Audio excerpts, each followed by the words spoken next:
what you see right behind us is our first commercial building, about 1.7 million square feet. Coach, L'Oreal, SAP. What we have next to this building is about a 1 million square foot, 7-story retail building. We've been working on different tenants right now and leasing. You probably heard that we've been negotiating with Neiman Marcus to anchor that with a 250,000 square foot space. Big anchor tenants. Do you take them yourself through the site? When deals are being done at this size, the CEO of those organizations, their investors, their shareholders all want to come through and touch and feel what's going to happen. This store will be one of their largest urban stores, and they're not going to make that decision lightly. So, but when they come here, though, is it like you want to show them how big this place is? You have to have some vision, right? So it's not, you can't come here and just look at the construction. You have to see our plans and hear the whole story. Right. Because what's going to happen here is really creating the new center of New York City. You want everybody who's hanging out over by Central Park, or people who are hanging out downtown, you want them to come here. They're already coming here. The High Line has become one of the biggest tourist attractions in New York City. There's a park here dividing 10th and 11th Avenue. That will go 6 blocks north, called Hudson Boulevard, and that glass dome, that's the entry to the new number 7 subway line.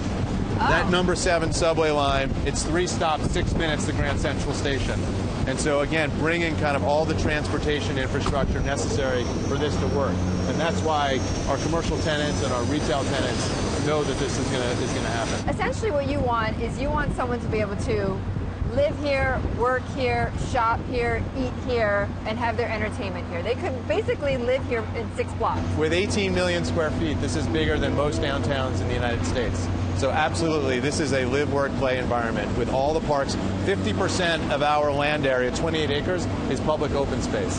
That is an incredibly open environment, unlike anywhere else in New York City. There'll be more green space per square foot than almost anywhere else in the city.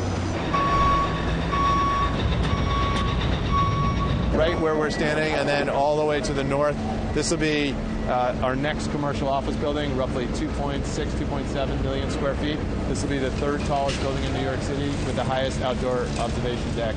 But Jeff, I don't get it. I mean, we already have that kind of space, don't we? We don't. So in New York City, 65% of the buildings in New York City are over 50 years old. And if you think about how technology has changed and the way business has changed, the way people do business has changed over that period of time, our infrastructure and buildings haven't kept pace. The buildings that we're putting up today are unlike any others that exist in New York. New York City is growing, right? There are new neighborhoods. I think people are moving from a residential perspective from uptown to downtown. That trend has long kind of has started. It's been going on for quite a few years now. If you look at residential rents, this is an interesting statistic for people that know New York.